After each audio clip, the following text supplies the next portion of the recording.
things are not always going to go correct. You've had some disastrous builders. The disastrous builders I've seen are poor communicators. They don't know how to reassure their buyers. They don't communicate well and build those relationships with their tradespeople.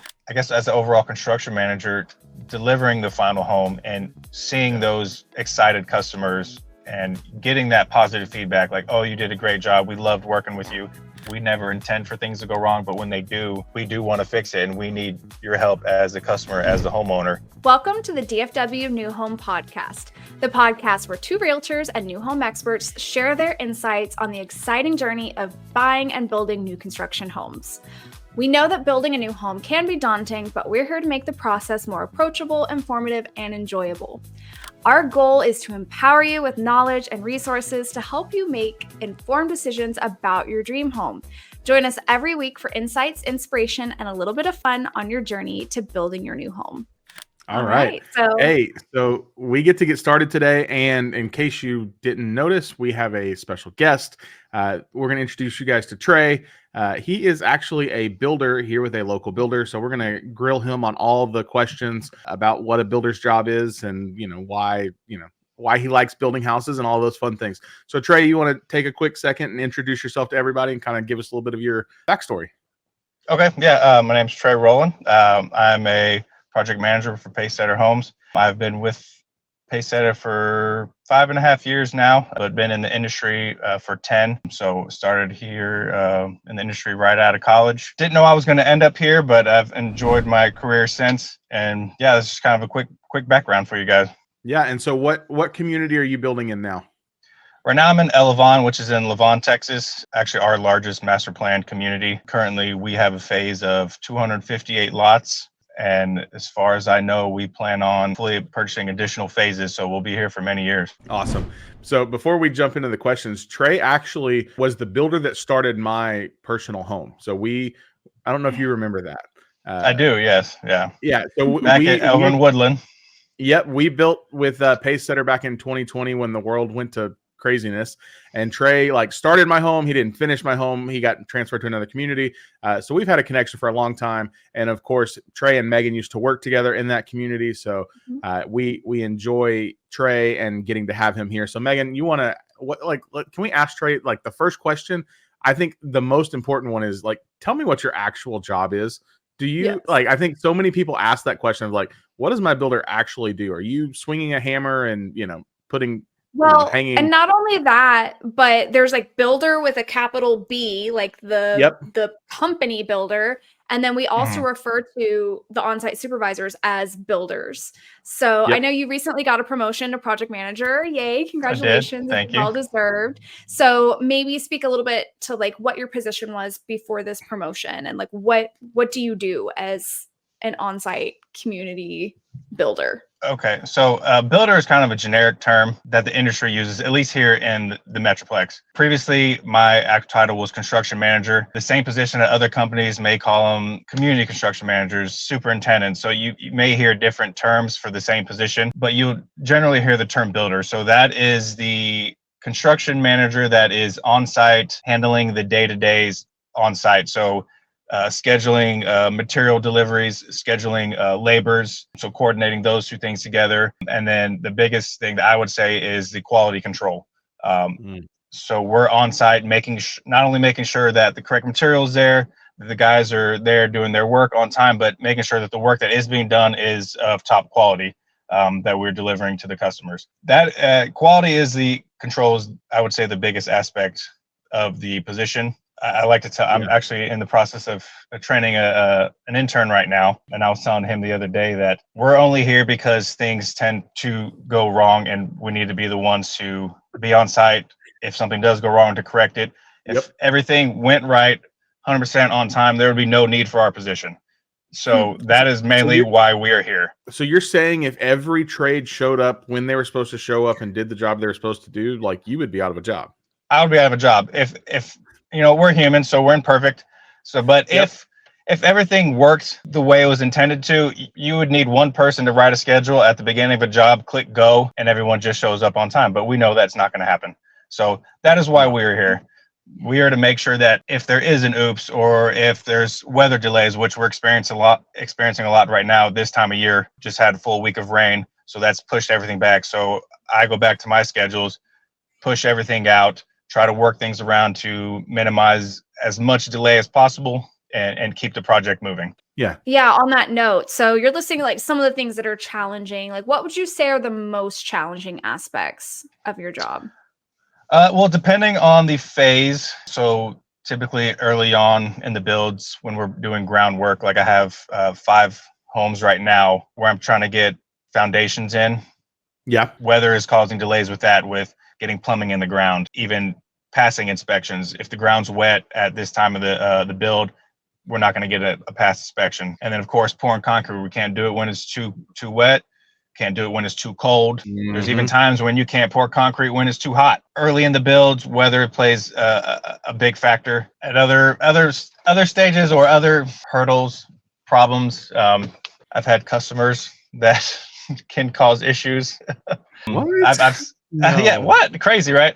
I've seen the full gambit of amazing customers and bad customers for various reasons. Why I would say bad, but just difficult. But if I'll just go based on what I'm dealing with right now, weather recently has been the biggest issue. Well, and like that, you have no control over that, right? So you're in this season where you end up with like a tiny window, and the next thing you know, you've got 4 houses you've got to pour, right?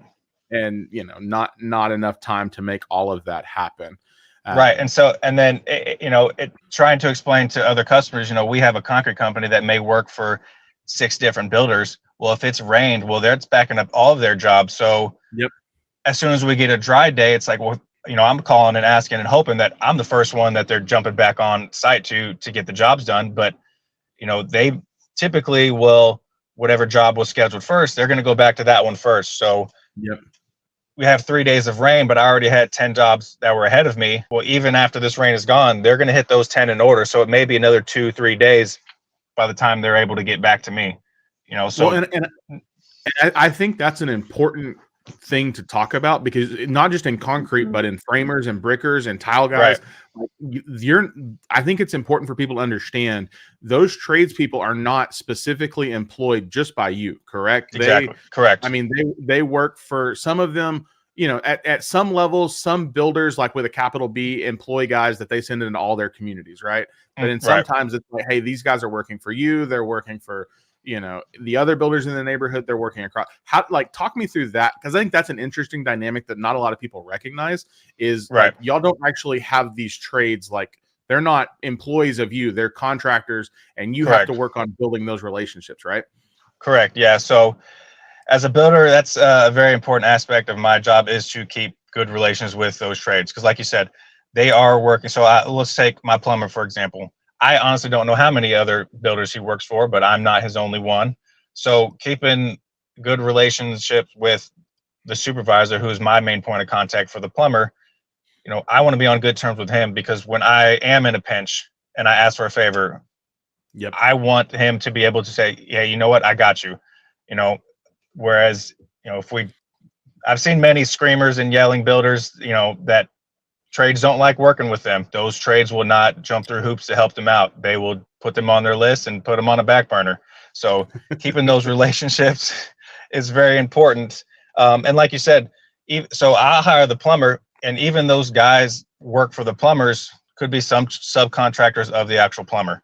So even those guys aren't directly employed by the plumber. So they're even twice removed from me. I don't always get the same guys on site doing the work.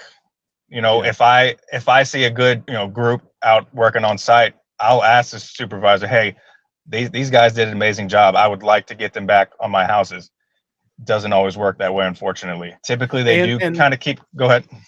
No, I was gonna say, and that's the hard part about like what y'all do, is we have such a shortage of skilled labor. Right. Yes. And I've had that conversation with clients several times of like, hey, the companies, so I think it'd be important to speak to this. I've had clients before be like, hey, can I interview all of the builders tradespeople? And I'm just like, I'll flat out tell them, I'm like, no, they don't have time. Like, they do their very best. They're hiring reputable top level companies, but you have no control over who he subcontracts out to, right? And again, with that shortage of labor, like the only way you're going to get to have that conversation with every single trade is if you go build fully on your own and do it fully custom and take that. Like you're just not going to get that avenue of having that conversation. Yeah. So that's tough. Like I have, there's been times where I've had to say, hey, this crew is not allowed on my job sites anymore. The quality of work they did, it's made more work for me and everybody else that comes in behind them. So I've had to make that call more times than I'd like to. But like if I don't do that, then we're delivering poor quality work, constantly going back and cleaning up that bad work. The biggest thing that causes is a waste of time. Time we can never give back, and we're trying to build these houses in a certain amount of days. And if we're constantly having to go backwards to fix things, that's going to delay closing time. And customers want, we try to give an accurate time, but that causes delays. Yeah. I was going to say, you lose not only time, but customer confidence a lot of the times. And that is a huge part of your job too, is managing the buyer's expectations and updating them on progress and that whole side of it as well. So what is something that you wish more buyers knew about the home building process, the construction side of things? To have an understanding that, like I mentioned earlier, the reason for my position, things are not always going to go correct. Each builder about getting things corrected and on time. I guess the biggest thing is the home is not done until it's done. Yep. Okay. So, and I'm dealing with a very nice gentleman right now, but he's at the house every weekend, which I don't mind. But he's building up his own anxiety every weekend when he sees something that doesn't quite look right. And I have to tell him every week, it's like, yes, we are aware of that. We're going to get it fixed, but we have a process. We have other things we have to do before we're ready to fix item X, Y, and Z. So there are certain things that are along our critical path that if they're not correct or if something's broken, that we will fix right away because we wouldn't be able to move on until that item is done. There are other items where we can work around, do major things, and we have certain what we call punch days where we schedule that within the schedule to have people come out and tidy up, fix things, make corrections as necessary. So that is all built into the process. Just if customers know the house is not done until it's done. We personally here at Pacesetter, we have a certain quality control process throughout the build. And the big one being at the very end when our builders say, hey, this house is done, we have a third party company that comes in and does a full quality inspection. Our goal is to have the house 100% done before the customer officially sees it at their homeowner orientation. So that is when we're saying, hey, the house is done, we're ready for you to come see it. And our goal is that you don't see anything wrong. Typically you're going to have your cosmetic issues at that time, maybe some paint touch up, somebody rubbed into a wall, there's a mark, things like that. It's kind of to be expected at the end. But that is why we have those homeowner orientations for customers to be able to pick the baby apart and call it ugly before we get everything tidied up for them ready to go to close. But yeah, so just realize the home is not done until we say, hey, we're done. We're ready for you to come see it and inspect it. Yeah. And I found that when we were doing our weekly updates, there were a lot of people who are like, hey, I brought this to your attention last week. Why isn't it fixed yet? And you're like, well, yeah, we're not going to fix it now because every chance is that it's going to get damaged again before the end of this process. We don't want to have to call the sheetrockers out or the window guys out every time something gets damaged when we can just handle that all at the end and get it all wrapped up at the same time. Like what we were talking about is like you've got people on schedules and it's like, hey, and for those of you that don't know, some of those trades don't like each other. Like the electrician doesn't want to be there when each other.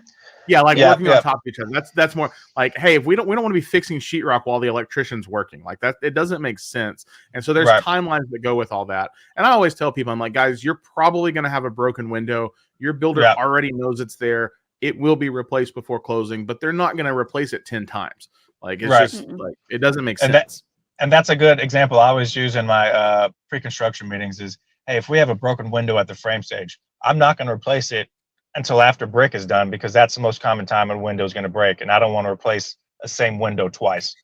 Yep. So yeah, that's a good example. You reminded me of this earlier when you were talking about your relationship with the subcontractors and how basically you catch more flies with honey than you do with vinegar. Right.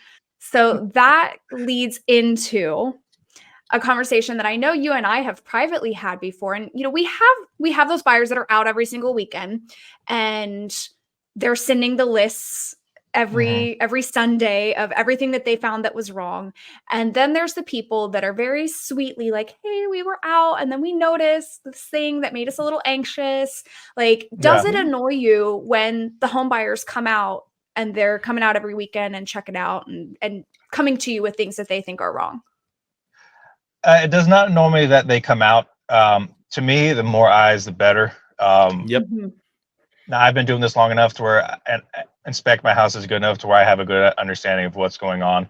But every now and then, hey, maybe I didn't see something. So the more eyes, the better. For me, it's the way it's communicated is the biggest thing. If somebody's nasty about it and there's an undertone of you're not doing your job, which you can feel even in a voice or even in an email, that's like sometimes they say it. That's sometimes they straight up say yes. That can be very off-putting. The way the communication is had is the biggest annoyance. Especially knowing how hard I'm out here working, how hard my guys are working. When somebody's questioning you and your work ethic and your abilities, it stings a little, and you don't like to hear it, especially when in your heart it's not true.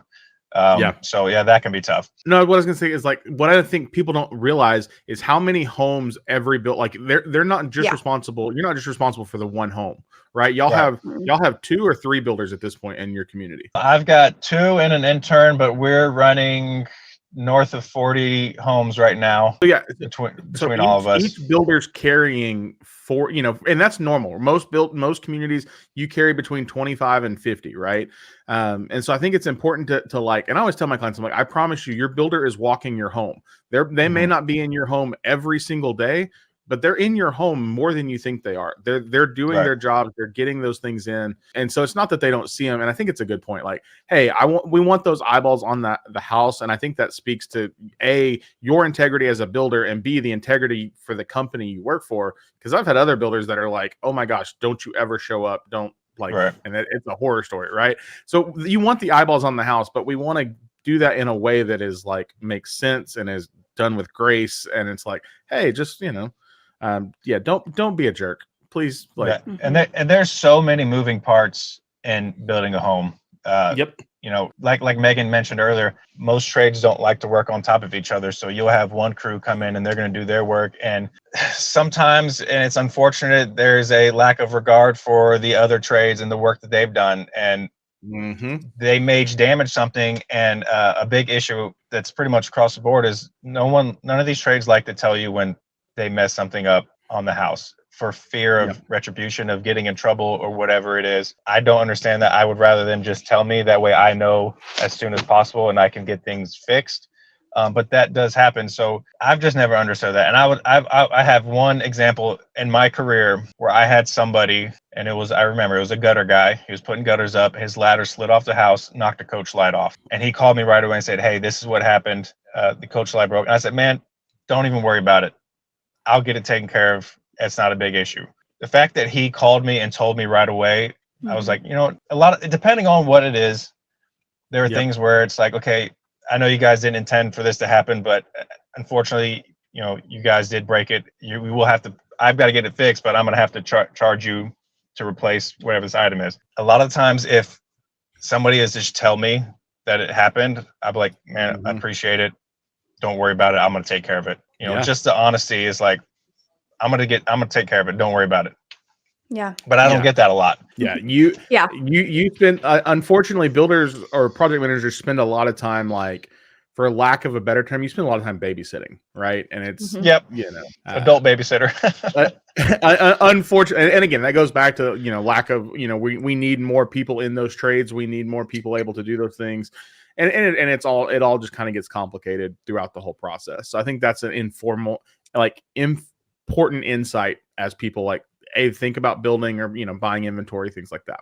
I don't want to sound like I'm just bashing trades because there are a lot of good ones out there. Yeah. but the industry, especially in the DFW, is it's so big, and even Stretched with thin. it's stretched Yeah. thin. So there are good ones out there, and unfortunately, just like in any industry, you've got good employees and you've got your bad employees. So I don't want people to think I'm just bashing all trades, because I have some excellent people out here that I can totally rely on. And there's others that I just have to watch a little bit closer to make sure that we are getting the good work and delivering the quality that we want. Right. So that actually segues well into another thing I wanted to talk about, and that's that like you're an amazing builder. All of my buyers that I had that worked with you had nothing but good things to say about you. And I worked with a lot of great builders in my time. I've also worked with some disastrous builders. When a buyer, like, you've built hundreds of homes, right? For buyers, this is sometimes their one and only home that they've ever built.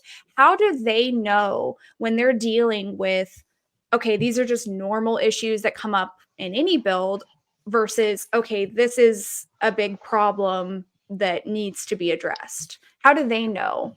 A good builder will kind of do their best to explain that, just kind of reassure them when they bring those topics up. And that's kind of me personally, just learned that trial by error throughout my career of when things do come up, finding my way of how to explain that to buyers. And you do have to kind of build that relationship with your buyers to understand their personalities. Not everyone receives the same information the same way. So it's important to kind of understand the personality of your buyers, kind of what their hot topics are. Maybe somebody is buying their second or third home. They had terrible issues with previous homes. So knowing that ahead of time helps you with your relationship. Keep an eye on those things and knowing that they're going to be your customers are going to be paying attention to that, making sure that specific item is where you want it to be. But like you said, Megan, you've had some disastrous builders. The disastrous builders I've seen are poor communicators. They don't know how to reassure their buyers. They don't communicate well and build those relationships with their tradespeople. They don't have a good organizational system. So I feel like me and my career, that's helped. I'm very organized. I have a system that I stick to on each house, just so things you do have to veer off sometimes if things take a left turn, but to have that baseline organizational structure that you try to implement everywhere, so you build a routine, so you're doing the same things every time in hopes that you're not going to miss anything. And with that, it also helps speed up your timeline. If you have that system where it becomes second nature, when you go to each house, you can get things done a lot faster. I've seen builders who and good. Yeah. I've seen builders who don't have that and are scatterbrained and don't know where their own houses are, which therefore when a customer comes out and sees something and brings up the topic to the builder, I've seen it in their eyes where they're not even aware of the issue. And I feel for those customers because they don't have the confidence that their home is being taken care of. And I would say, I think for me, it's like, and I've seen you do this, Trae, like the best builders for me are those guys that believe in that extreme ownership, right? Hey, the plumber may have the plumber may have messed it up, but it's my fault. And they own it. And they're just they're with it with their buyers. They're with it throughout that process. Those are the guys for me that I'm like, okay, I would let you build again when they're willing to own it. And they're willing, sometimes, and I've learned as we do this enough, and Megan, sometimes people just need to vent and they just need to be heard. And the builders that are willing to just let the people be heard. And it's this is frustrating. It's I understand, instead of just immediately cutting them off and being like, oh, you don't know what you're talking about. You've never built a home that. I can tell immediately that's going to be a quality builder. And I think too, on the other side, you talk about the communication side. This is where, and again, I'm saying this biasly and because me and Megan sell real estate. This is where you need a good realtor that is involved in these processes. Cause I feel like my job is coordinating chaos communication between everybody, right? It's to make sure everybody stays on the same page, because inevitably, you might get moved. You're pretty stable where you're at, but I've seen builders that are oh, hey, I'm going to a new community starting tomorrow, or a builder, there's some volatility, and sometimes builders get fired, and you're like, oh, well, we don't know what's going on. We got to pick up the pieces. So just that communication, but that ownership of oh yeah, no, we screwed that. It's wrong. we're going to get it fixed. Not Yeah. telling somebody, oh, you're dumb because you don't know what you're talking about, is Right. so huge. Yeah, I have found that the most problematic builders that I have worked with are the ones that have nothing but excuses. And week after week, there's more excuses. And it's like, well, did you follow up on this? Did you forget that it needed to be done? Because last week you said it was going to get done this week. And now this week you're saying it's going to get done next week. And it's like that every week. And it's difficult to get them to commit to actually doing the weekly updates or doing the communication with the buyer. And you just feel like you said, like there's no ownership, there's no accountability, and it's always somebody else's fault. Like those are the ones that buyers can detect that. They've got BSO meters and they can tell when you're just BSing them.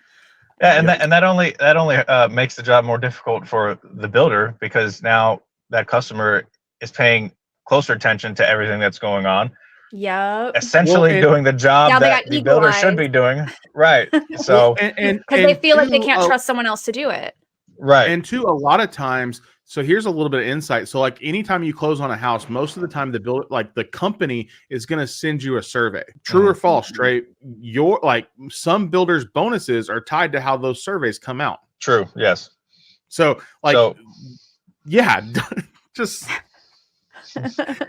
so on the one hand, if you get a good builder and they do a good job and you feel like you're getting pestered for the survey, do the survey because it helps them feed their family. But on the other hand, like if you get a builder that's not good, well, do the survey. I'll tell you, as a builder and as a company, we want the feedback. We want to know your experience, be it good, bad, ugly. If you had an amazing time, we just want to know the feedback. I would say eat a full lunch before you do the survey, just so you're not hangry. So you're not hangry. And so at Pacesetter, we give out 3 surveys after closing. We do a 30-day, a 6-month, and a 1-year. It helps us as well if you guys customers can be as timely as possible in doing those surveys. And what I mean by that is as close to around the 30-day mark, do the 30-day survey. As close to around the 6-month and the 1-year, do their surveys in, because we do give an extended period of time to allow those surveys to be done. And I've received 30-day surveys 5 months after closing. So it's like, well, is that really a 30-day survey at this point? So it helps when those are submitted, kind of in an accurate time. That way we can get an accurate reading of how the house is doing post-closing, because if there are things, there are going to be warranty items. Yep. And that's why we have warranty departments. We want to be able to get these things taken care of for you, because we want buyers to have quality homes and homes that they enjoy and are proud to live in. So if things come up, like we want to be able to take care of these for you. So, turning things in on time, submitting your warranty things on time, not waiting, it's helpful for us because we want to be able to help the customer. And I would say, like, on that, I always tell my clients, like, don't make the builder and the company be like Hansel and Gretel and chase breadcrumbs, right? Like, if there's a problem, like, say something. Don't let it, build and fester until it's like a massive explosion. I had a client that we closed on their house last summer, and he reached out to me and said, hey, we're having some difficulty getting warranty stuff scheduled. And I immediately sent that on to the sales rep, and she immediately got it to the builder. And it those are the kind of things where it's like, those relationships are so important. It's like, hey, I don't want to hear every time every minor thing, but hey, if there's something going on major, we want to be able to fix it and make it right. And I think that's important. I think y'all do a really great job of that, of trying to help where you can. Of course, there are things that are like outside of your control. That's like, we can't do that, and you can only control what you do. But I think y'all do a really good job of trying to be proactive on that. Oh, thank you. Yeah, and another important thing to know is, because I'm dealing with this right now with a customer and getting some warranty items done. We need the customer's help to get these things done. I know it's tough for some people to take off work and make yourselves available, but if you guys submit a warranty item, like I said, we want to take care of it, but we have to be able to. These trades have to be able to have access to the home. We need somebody there to be able to let us in, to be able to do the work. So it's definitely a two-way street. When it comes to getting the warranty things done, I hear it a lot. I shouldn't have to take off, work to get these things done. And I'm like, I 100% understand that. We never intend for things to go wrong, but when they do, we do want to fix it, and we need your help as the customer, as the homeowner, to be able to get those things done. If you're okay, I want to pivot for a second and talk about a something that probably doesn't get talked about enough, and builders either love them or they hate them. I want to talk about city inspectors, because so I think what happens in a lot of these places, cities decide, hey, we're going to develop and we're going to build several, in the case of Levon, hey, we're going to build several thousand houses, but then they don't backfill the infrastructure with enough inspectors and permit people and administrative people that can help move that process along, right? So then, sometimes you guys get bottlenecked and it's not even your fault, right? So talk me through that, like, relationship with the city inspectors, how that can kind of be difficult at times, because I think a lot of people just don't see the backside. So pull back the curtain on that a little bit and give me a little bit of that process. Okay, so every municipality is going to be a little bit different how they do their inspections. Now, every municipality has to follow the same code enforcement's minimum code that the building standard is. Each city can go above and beyond that if they write city ordinances that have to be followed. So it's important to know those things. And then, building your relationships with your inspectors. I've been fortunate enough in the last recent years, the cities that I've worked in, I've had a great relationship with inspectors. They've been easy to work with. Not all inspectors like to talk to the builders. They feel like they get in their way of doing their job, because I'm sure they've seen their fair share of nasty builders. So I get it. But I've been lucky to have good ones that I can call, and if they give me a red tag for whatever and I don't understand what their notes are, I can call them and say, hey, you were at this house, you did this one. What do you mean by this? And they'll walk me through it. Not all inspectors will do that. They'll just expect you to read their mind on what they red tagged you on, and even though it doesn't make sense. So it's been a while since I've worked in a city with some pain in the butt inspectors, thankfully for me. But I have had those as well. I had one early on in my career, an inspector wouldn't even step over a 2x4 if it was in his path where he wanted to inspect. I'm not exaggerating. No, I believe it. I 100% believe it. He would claim it's a safety hazard because he couldn't step over a 2x4. So then have to get the house clean and call him back in the next day. So there are inspectors that are like that, and some of them out there think they're Wyatt Earp policing the Wild West, Well, and then it gets hard because because y'all get inspections throughout the process, right? It's not just a one and done. There's several inspections that occur, but probably the biggest one that happens is at the end when they issue a certificate of occupancy. Because the builder, you can't close on the home until you have that.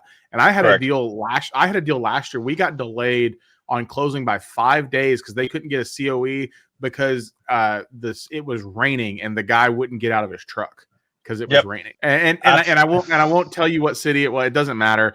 But those are the kind of things where it's like, guys, come on. Again, I believe I believe those inspections are important, just like I believe third party inspections are important. But not getting out because it's raining or not stepping over a 2x4, is a little much. Right. Yeah, it's that can be difficult because it's like, okay, my house is ready and the only thing I'm waiting on is this last CO. And I have had inspectors that won't get their boots wet, and that's frustrating because then we're reporting our production to our office and our managers that, hey, this house hasn't moved in a week. What's going on? And then you got to explain to them, this inspector's not working with me. It's ready, but I can't get him to do the inspection. So that's just another, hurdle that we have to overcome as home builders. Like what we talked about earlier, you have all of these cities that are developing that are understaffed on the city side, and the inspectors can't even get out there in time. Right. Yeah. So I haven't had it in a while, but there's been times, the pandemic was a good example. I mean, everything went wrong then, but I would have an inspection called for a Monday and they were so backed up, they didn't get to it until a Thursday, and that's completely out of my hands. There's nothing I can do about it because I can't move on with the build until this inspection passes, which that's a good thing for home buyers, is to know that there is a quality control aspect that, we're not just slapping these things together. Like somebody apart from the home building company is taking a look at these things and saying, yes, this is approved, this is done correctly before you can continue on with the project. So speaking of which, we are wrapping up soon. So maybe make this one more of a quick question, but third-party inspections. Do you guys have to fix everything that's on the report? How does that process work if somebody wants to do a third-party inspection? The way it's always been explained to me is we are not obligated to fix anything on a third-party inspection outside of code items. So if there's a code-related item that is not correct, we have to be correct per code. So yes, we will fix it. I have seen good third-party inspection reports. And by good, I mean the inspector knows what he's doing good, not like, oh, there was only 2 items good. But I can look at a report and go, this inspector doesn't know what he's looking at, don't know where he's getting this ruling from, don't know where he's pulling his code items from. This doesn't make sense. We don't do that here. So I've seen a lot of it. I would say though, on a third party inspection, to me, it's annoying when a buyer wants to do it, but they tell the builder last minute, like, oh, we want to do this. And it's like, that could delay your closing if you want to do it, Yeah. And very few, I've had a lot of third party inspections. There have been very few items where I would tell the buyer, hey, there's nothing wrong with this. We're not doing anything with this item. But as a good builder will, when they receive that report, they'll inspect it. They'll go look at those items. And if don't intend to fix something on a third party inspection report, a good builder will call that customer and say, hey, there's nothing we're going to do with this. It's not incorrect. This is how Pacesetter may do this item, or this is how builder X may do these things. So there's nothing incorrect here. I've seen bad builders where they don't communicate that, and it's like the buyer goes to close and they're wondering why something on their report was not taken care of. Yeah. I personally don't want third party. I don't enjoy third party inspectors, because to me as a builder, it's like, oh, that's just another list of things I've got to get taken care of. So it just adds to the work. But I mean, it is part of the process, and I understand why people do it. It makes the buyers feel more comfortable that there is, like I mentioned earlier, another set of eyes looking at things, that they're going to be getting a good quality home. So I get it. I've been on both sides of the new home building, construction manager, and as buying a new home. So I see it from all angles. I think your point about just communicating that we're going to do it is the most important thing, right? Don't spring it. Like, ideally you want to do it probably 24 to 48 hours before your new home orientation. Don't do it too far before that. Don't do it, definitely don't do it after that. If you're going to do it at frame stage, let the builder know. If you're going to do it at pour, at foundation, like, just communicate. Don't send somebody out there and then be like, and then blindside the builder and be like, oh, we're doing this. And they're like, we were not expecting that. Right. Yeah. I've had a builder kick an inspector off site because they're like, we don't know you. We don't know your insurance. This is not your home. Like, you don't have access to this. Without communicating. Like, you've got to communicate it. And again, you got to understand, like, if the thing doesn't function the way it's supposed to function, it's probably going to get fixed. Right. Like, at the end of the day, if it's not functioning the way it's supposed to function, it will 95% of the time be fixed. If it's a cosmetic issue on a wall that you have to stand 4 inches away from to point out, I just want to be honest with you. It's probably not. And there's going to be and that's the whole reason why you have the warranty, is there's going to be things like, your home is built to function, but nobody has lived in your house to see how everything functions when people are living in it. Right. Nobody, it hasn't been used. Nobody has been there, like, taking 2 showers, doing laundry, and loading the dishwasher to see what that does to your plumbing. Or nobody's been there when you run your AC down to 70 and one of the rooms gets hotter than the other, and you need to you're not going to know that. And that's why you have those warranties in place, so that when those things do come up, you have coverage to help get them fixed. Exactly. Right. So I wanted to end it on a positive note and ask you, Trae, like, what are your favorite parts of the job? I have a lot of flexibility in my schedule on how I kind of manage my day to day. So I really enjoy that aspect of the job. Being that I did get the recent promotion of project manager, I will be stepping more into a training role, which I really enjoy. I've done that in the past, so I'm excited. Like I said, we've got an intern out here right now, so I'm kind of coaching him. So I really enjoy that. I like watching him succeed and learning as he grows. And I guess as the overall construction manager, delivering the final home and seeing those excited customers and getting that positive feedback, like, oh, you did a great job, we loved working with you. That makes it all worth it at the end. When get that positive feedback, customers are excited. They're thrilled to be in their new home and want to tell people about it. No, that's the best part. That's why we all do what we do, right? Is for that moment when somebody gets to call that house their home. I think that's probably the best moment for all of us. So, Trae, we appreciate you hanging out with us today. Absolutely. I hope this was helpful for all of our people. As always, if you're looking to buy or build here in DFW, Megan and I would love to help you. Our contact information is down below. You can find us on Instagram. You can find us on YouTube. You can, reach out and send us either one of us an email or a text. and we would love to help make that home buying opportunity happen for you here in DFW. So thanks for hanging out with us. We will see y'all for our next episode next week, and that's it. So bye for now, guys. Thanks, guys. Bye.